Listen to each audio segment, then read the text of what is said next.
hii ina maana kubwa kwetu kwa sababu ukiangalia sasa hivi inavyoendelea kwamba kila mtu anahitaji pointi 3.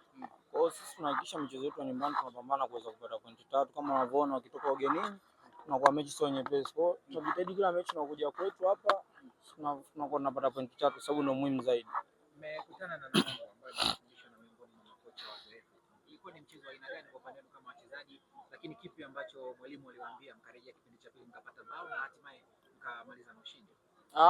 Namungo ni timu nzuri na mchezo ulikuwa mgumu kwetu kama unavyoona leo, lakini hali ya wote mwalimu alishatuambia kwamba mchezo wa leo utakuwa mchezo mgumu kutokana na michezo miwili iliyopita mitatu tumepata ushindi kwetu na magoli yamekuwa mengi. Kwa hiyo ukiangalia timu inakuja hapa na kwa tayari ishajirekebisha, naona kitu gani ambacho tunachokifanya ili kuweza kutuzuia.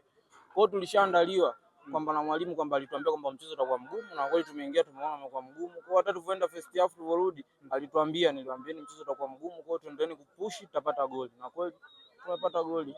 Mliona Singida Black Stars kisalia katika nafasi zile 4. Mimi nafikiri ndio jambo kubwa na tutabaki nafasi 4 na top 4 ili kuweza kwenda juu zaidi kwenda kucheza kwenye mashindano ambayo tunatarajia.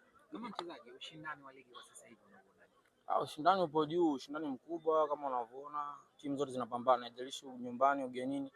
Na pia unaona wachezaji wote na kwa sababu huu mwisho wa ligi. Kwa hiyo kila mtu anahitaji kupambana kuweza kupata pointi yake nafasi nzuri.